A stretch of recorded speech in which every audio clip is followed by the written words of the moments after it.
disudahi dengan alhamdulillah. Begitulah sehari dalam hidup kita, mudah-mudahan dirahmati Allah, dimulakan dengan bismillah. Assalamualaikum warahmatullahi wabarakatuh. Alhamdulillahirrabbilalamin. Pemirsa kajianmu yang dimurkai Allah Subhanahu wa Ta'ala, momen Ramadan ini adalah nikmat yang luar biasa yang diberikan Allah kepada kita, sehingga betul-betul kita bisa melaksanakan ibadah puasa dan melatih diri untuk bisa menahan hal-hal yang dapat membatalkan puasa, makan dan minum, tapi juga hal-hal yang dapat mengurangi pahala puasa. Oleh karenanya, yang paling populer Quran surat Al-Baqarah itu menyampaikan bahwa tujuan puasa adalah la'allakum tattaqun, mudah-mudahan menjadi orang-orang yang bertakwa. Nah, kemudian apa yang dimaksud dengan takwa itu? Maka menurut Syekh Afif Tobaroh bahwa takwa itu adalah ayat taqiyal insanu ma yaghdabu rabbuh, yaitu supaya manusia itu menjaga diri, menahan diri supaya tidak mendapatkan murka Allah Subhanahu wa Ta'ala. Murka Allah itu akan diberikan ketika orang itu tidak melaksanakan perintah, dan bisa jadi orang itu adalah melakukan larangannya. Maka yang paling penting adalah untuk menghindari murka Allah, yaitu bimtisali awamiri, yaitu dengan melaksanakan perintah-perintahnya dan meninggalkan larang-larangannya. Itu kaitannya takwa, hubungannya seorang hamba dengan Allah Subhanahu wa Ta'ala. Itu hablum minallah, yaitu menjaga diri agar Allah tidak murka kepada kita. Kemudian yang kedua adalah kaitannya dengan individu dengan orang lain, bahwa takwa itu bisa menjaga diri dari hal-hal yang dapat mendatangkan madharat untuk dirinya sendiri, membahayakan diri sendiri, bahkan bisa jadi adalah merugikan diri sendiri. Maka orang bertakwa itu tentu tidak akan melakukan sesuatu yang dapat merugikan diri sendiri, baik dari sisi jasmani maupun dari sisi ruhani. Dari jasmani terkait dengan kesehatan, barangkali juga makan makanan yang berlebihan itu juga dapat menimbulkan kerugian pada diri sendiri. Tapi jika tidak sebatas itu saja, bahwa orang bertakwa itu adalah ayatul insanu idrarun li ghairihi, yaitu menghindarkan diri untuk melakukan sesuatu yang dapat membahayakan orang lain. Ini kaitannya dengan hubungan sosial antara individu dengan orang lain. Lah, madharat kepada orang lain ini bisa berupa perkataan yang menyakitkan, atau bisa jadi dengan kata-kata yang dapat membuli orang lain. Ini juga dari sisi perkataan. Kemudian dari sisi perbuatan merugikan orang lain, bisa dari fisik maupun dari sisi ekonomi.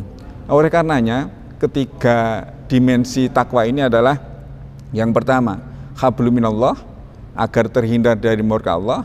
Yang kedua adalah menghindarkan diri untuk membahayakan diri sendiri atau merugikan diri sendiri.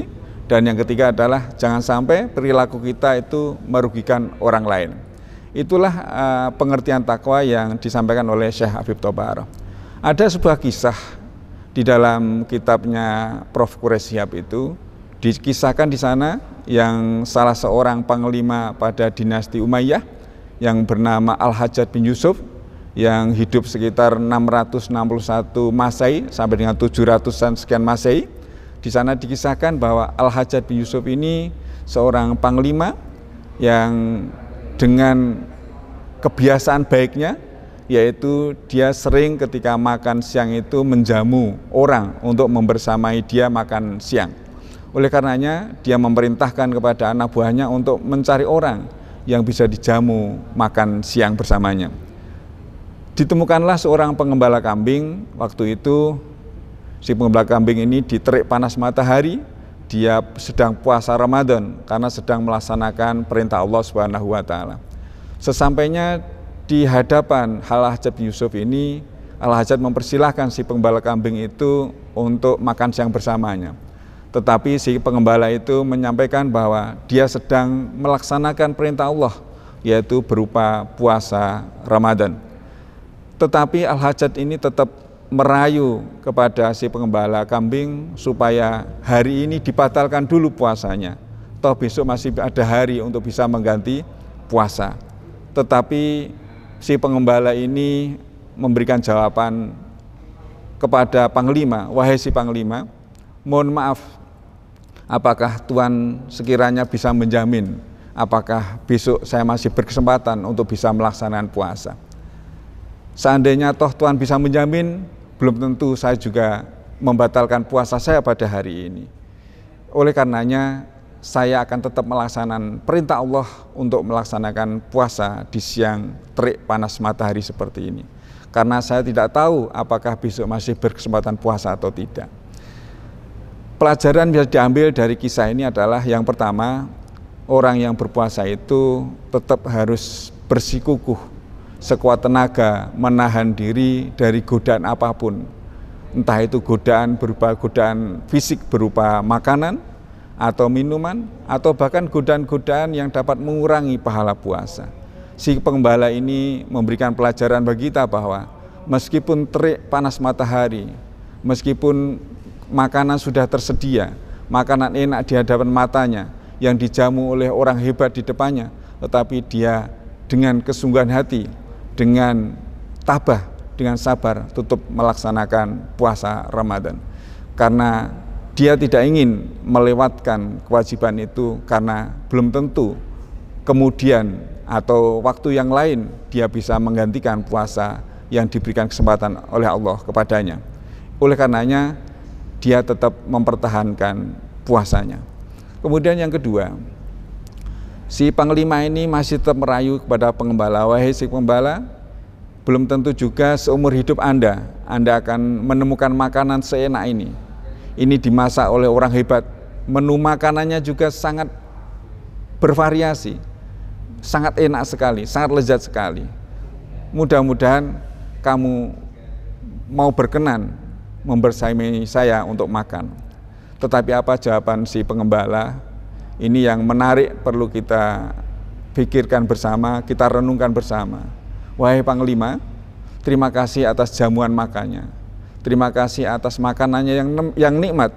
Tetapi tahukah bahwa yang menjadikan makanan itu enak bukan karena makanannya, bukan karena menu makanannya, bukan karena juru masaknya, tetapi karena Allah masih memberikan sehat walafiat kepada kita.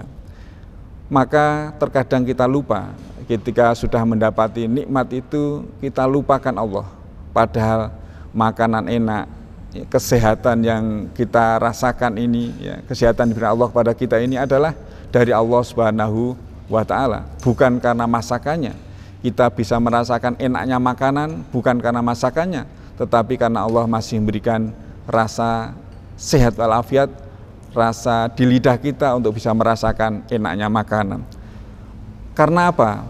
Karena yang pertama tadi adalah kenapa si pengembala tidak membatalkan puasa, karena tidak ada jaminan dia masih bisa melaksanakan puasa besok. Sebagaimana Allah berfirman, wa ma tadri nafsum madza taksibu ghadan wa ma tadri nafsum bi ayyi ardin tamut innallaha alimun khabir. Bahwa Allah menyampaikan dan tidak ada seorang pun yang tahu apa yang akan dikerjakan esok hari, termasuk umpamanya ketika hari ini meninggalkan kewajiban, toh itu dalam pikirannya bisa digantikan esok hari, tetapi toh kita tidak tahu apakah esok hari masih bisa menggantikan puasa atau tidak.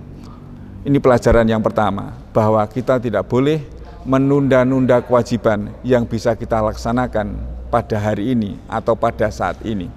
Kemudian yang kedua, bersyukurnya kita barangkali lupa bahwa semua kesehatan yang diberikan Allah kepada kita, lezatnya makanan itu bukan karena menu makanannya, bukan karena juru masaknya, tetapi karena Allah yang memberikan sehat walafiat kepada kita. Maka kesyukuran itu kita kembalikan kepada Allah Subhanahu wa Ta'ala. Yang sering kita ucapkan adalah alhamdulillahirabbil alamin. Dan syukur itu saya kira tidak cukup hanya ucapan alhamdulillahirabbil alamin, tetapi juga harus ada keyakinan di dalam hati bahwa nikmat itu atas pemberian Allah Subhanahu wa Ta'ala. Dan yang ketiga yang tidak kalah penting adalah di samping ucapan alhamdulillah, keyakinan di dalam hati, tetapi juga nikmat itu kita gunakan, kita syukuri dengan melaksanakan perintah-perintah Allah dan meninggalkan larangannya dengan beribadah kepadanya, sehingga kesyukuran kita itu menjadi lengkap, diucapkan dengan hamdalah, diyakini di dalam hati, kemudian kita amalkan untuk perbuatan ibadah, baik ibadah mahdhoh maupun ibadah ghairu mahdhoh. Lah, Ramadan ini adalah momen bagi kita untuk melatih diri, bahwa Ramadan ini juga melatih kita untuk mensinergikan antara spiritual, kemudian logika akal, dan nafsu kita. 3 komponen ini seringnya berjalan masing-masing. Spiritual pengennya ketaatan, sementara logika akal pengennya terpenuhi rasa lapar dan haus. Ya, nafsu kita juga ingin dipenuhi. Jadi 3 komponen ini dilatihkan di dalam suasana Ramadan ini, kesempatan Ramadan ini, yaitu mensinergikan antara spiritual, kemudian logika akal kita dan hawa nafsu kita, sehingga nafsu bisa ditekan, kemudian logika akal bisa mengikuti spiritual, sehingga dari pagi sampai sore kita bisa bertahan dalam rangka melaksanakan ibadah puasa.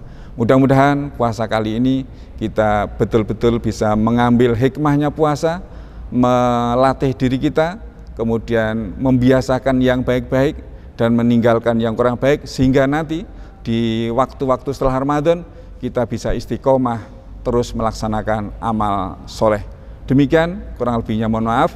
Nasrul minallah wa qarib, billahi taufiq wal hidayah. Assalamualaikum warahmatullahi wabarakatuh. Mudah-mudahan dirahmati Allah.